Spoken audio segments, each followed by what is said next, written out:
Hey there, Hobby Warriors. Welcome back to the channel. So today we are going to open the Kamigawa Neon Dynasty Theme Booster Blue. Now, just as a caveat, just like I've stated in all of my other Magic the Gathering videos, I am a tabletop wargaming, miniature wargaming specifically, content creator. However, just like a lot of people, Magic the Gathering was my gateway drug into tabletop miniature gaming. And I've always had a fondness for it.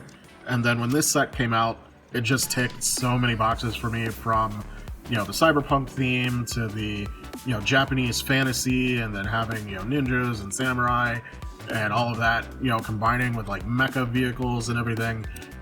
So I had to get my hands on some of this set, and I figured I'd open all of this product on camera for you guys as well. So without further ado, let's go ahead and open this.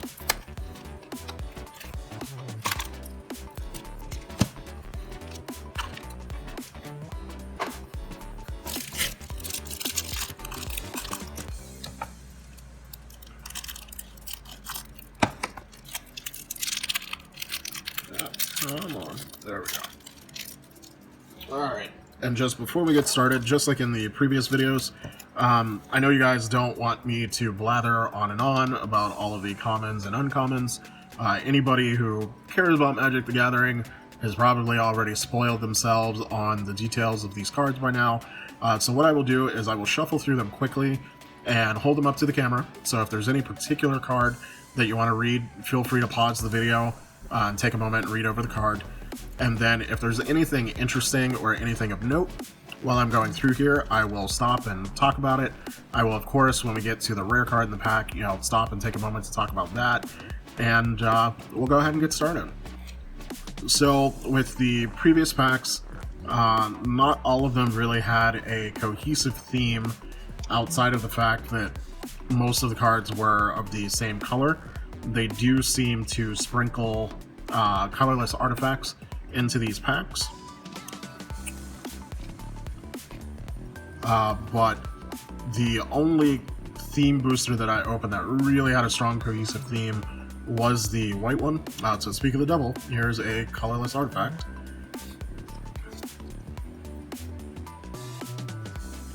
Another one.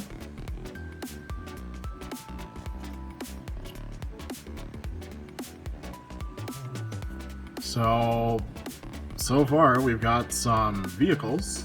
There was one ninja and I think one samurai. So there's more vehicles. Oh man. It's an interesting counterspell. 2 blue, additional cost of tapping an artifact you control or pay an additional mana, and counter target spell. Interesting. We've got a wizard, so very quickly the creature tribal theme is going out of the window.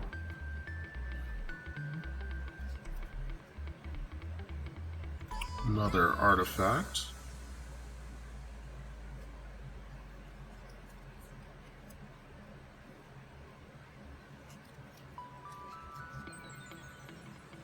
Oh no, this is interesting. So blue and a colorless, 2/1 artifact creature equipment beast, ward 2.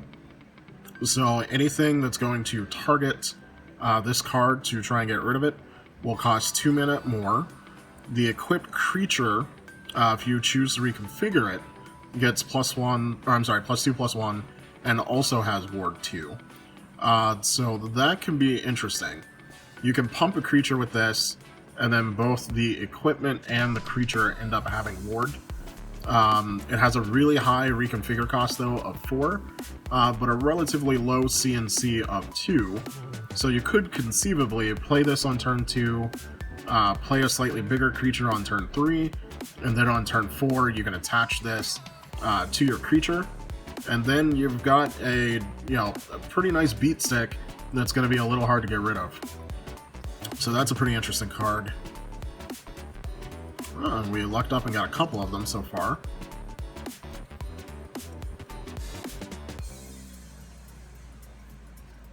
Wow, it seems to be lots of artifacts in this one. Oh, this is interesting. So, a lot of blue effects will let you, discard a card for some sort of an effect.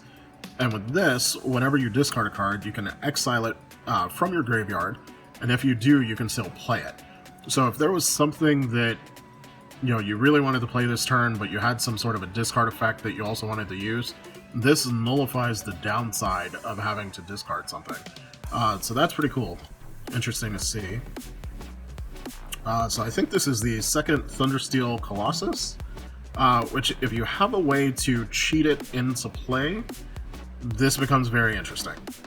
So a 7/7 trample haste with a crew cost of 2 vehicle. That CNC though of 7 hurts. You really need some sort of a way to cheat this into play in order to get value out of it.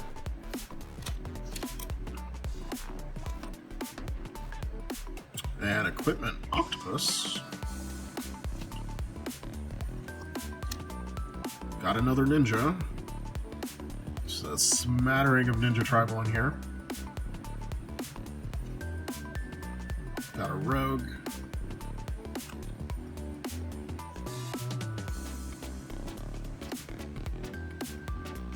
A fish.